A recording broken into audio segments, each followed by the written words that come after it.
اور کون اس کی رحمت کو روک سکتا ہے اگر وہ تم پر مہربانی کرنا چاہے؟ اللہ کے مقابلے میں یہ لوگ کوئی حامی اور مددگار نہیں پائیں گے۔ اللہ تم میں سے ان لوگوں کو خوب جانتا ہے جو جنگ کے کام میں رکاوٹیں ڈالنے کے لیے اپنے بھائیوں سے کہتے ہیں کہ آؤ ہماری طرف، اور جو لڑائی میں حصہ لیتے بھی ہیں تو بس نام گنوانے کے لیے، اور تمہارا ساتھ دینے میں سخت بخیل ہیں۔ خطرے کا وقت آ جائے تو اس طرح آنکھیں پھاڑ پھاڑ کر تمہاری طرف دیکھتے ہیں جیسے کسی مرنے والے شخص پر غشی طاری ہو رہی ہو، جیسے ان کی بالکل اللہ تعالیٰ نے پکچوریل یا ایسے اس گرافیکل ایکسپلینیشن دی ہے کہ کس طرح سے ان کی سچویشن ہو رہی تھی جب خوف کی یہ حالت آئی ہوئی تھی کہ دوسری طرف جو ہے وہ 10,000 کا لشکر کھڑا ہوا، جیسے ہی انہیں کوئی بھی پیسج ایسا ملا کہ وہ اس کو کراس کر کے آ سکے تو وہ ان کے اوپر چڑھ دوڑے گا اور بالکل کوئی لحاظ نہیں کرے گا۔ اللہ تعالیٰ کہہ رہے ہیں مگر جب خطرہ گزر جاتا ہے تو یہی لوگ فائدے کے حریص بن کر اپنی زبانیں چلاتے ہیں، تمہارے استقبال کے لیے آ جاتے ہیں، یعنی جب سمجھ آ جاتی ہے کہ اچھا اب کوئی خوف کی سچویشن نہیں ہے تو جو کوئی مال غنیمت، جو کوئی خیر یا بھلائی ہوتی ہے اس کو لینے کے لیے آ جاتے ہیں۔ اسی لیے اللہ تعالیٰ ان کے سارے اعمال ضائع کر دیے ہیں، اور ایسا کرنا اللہ تعالیٰ کے لیے بہت آسان ہے۔ یہ سمجھ رہے ہیں کہ حملہ آور گروہ ابھی تک گئے نہیں ہیں، اور اگر وہ پھر حملہ آور ہو جائیں گے تو ان کا جی چاہتا ہے کہ اس موقع پر صحرا میں کہیں دور بدوؤں کے درمیان جا بیٹھیں اور وہیں سے تمہارے حالات پوچھتے رہیں، تاہم اگر یہ تمہارے درمیان رہے بھی تو لڑائی میں کم ہی حصہ لیں گے۔ یعنی ایک تو یہ کہ ابھی تک اس ڈاؤٹ میں ہے کہ کیا لشکر جو آئے تھے 10,000 کے وہ واپس چلے گئے یا نہیں چلے گئے، اور ان کا یہ دل چاہتا ہے کہ مدینہ سے تھوڑی دیر کے لیے سائڈ پر ہو کر بیٹھ جائیں تاکہ ڈائریکٹ ان کے اوپر یہ کوسچن ہی نہ آئے کہ آپ نے جنگ میں حصہ لینا ہے یا ثابت قدمی دکھانی ہے۔ تو خیر یہ تو منافقین کی سچویشن تھی۔ اب اللہ تعالیٰ رسول اللہ صلی اللہ علیہ وسلم اور مومنین کے بارے میں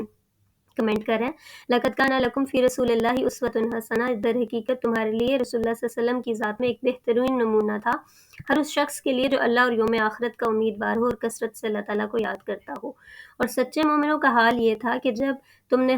حملہ آور لشکروں کو دیکھا تو پکار اٹھے کہ یہ وہی چیز ہے جس کا اللہ اور اس کے رسول نے ہم سے وعدہ کیا تھا۔ اللہ اور اس کے رسول نے بالکل سچی بات کہی تھی۔ اس واقعے نے ان کے ایمان اور سپردگی میں مزید اضافہ کر دیا۔ ایمان لانے والوں میں ایسے لوگ موجود ہیں جنہوں نے اللہ سے کیے ہوئے وعدے کو سچا کر دکھایا، ان میں سے کوئی اپنی نظر پوری کر چکا تھا اور کوئی ابھی اس کے آنے کا منتظر ہے۔ اس نظر سے مراد وہ قسم ہے جب جیسے جو لوگ غزوہ بدر میں شریک نہیں ہو سکے تھے تو انہوں نے احد میں جانے کی اور شہادت کی خواہش کی، اور پھر اگر وہ اس میں بھی شہید نہیں ہوئے، ان کی زندگی اللہ کے راستے میں نہیں آئی، تو تب وہ مزید اللہ تعالیٰ سے دعائیں کر رہے تھے یا نظر مان رہے تھے کہ اللہ تعالیٰ ہماری زندگی کو اپنے راستے میں قبول کر لیں۔ تو کچھ کی تو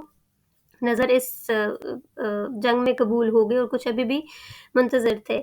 تو اللہ تعالیٰ کہتے ہیں یہ سب کچھ اس لیے ہوا تاکہ اللہ تعالیٰ سچوں کو ان کی سچائی کی جزا دے اور منافقین کو چاہے تو سزا دے اور چاہے تو ان کی توبہ قبول کر لے، اور اللہ تعالیٰ بخشنے والا اور مہربان ہے۔ تو ابھی بھی منافقین کے اوپر اللہ تعالیٰ گھیرا تنگ نہیں کر رہے یا ان کو ایکسپوز کر کے اس طرح سے سامنے نہیں آ رہے کہ منافقین کے لیے تو ویسے بھی تھرو آؤٹ یہی رہا ہے، کیونکہ وہ اسلام سامنے سے کہتے تھے کہ ہم مسلمان ہیں، اور پھر ان کی حرکتیں اس طرح کی ہوتی تھی جو ٹوٹلی مسلمانوں کے اگینسٹ ہوتی تھیں، لیکن اس کے باوجود اللہ تعالیٰ مسلسل ان کے لیے توبہ کا دروازہ کھولے رکھا اور انہیں یہ توفیق دیتے رہے کہ اگر ابھی بھی وہ اپنی ان حرکتوں سے توبہ کر کے وہ جو سچے مومنین ہیں ان کے والا رویہ اختیار کر لیں گے تو اللہ تعالیٰ بخشنے والا مہربان ہے۔ تو اگر اللہ تعالیٰ ایسے منافقوں کو بخش سکتا ہے تو یقیناً ہم ان سے بہت نیچے کے لیول پر بیٹھے ہوئے، تو اللہ تعالیٰ ہمیں بھی توبہ کی توفیق دے، پلٹنے کی توفیق دے، اور ہم سے اگر کوئی غلطی کوتاہی ہو جائے تو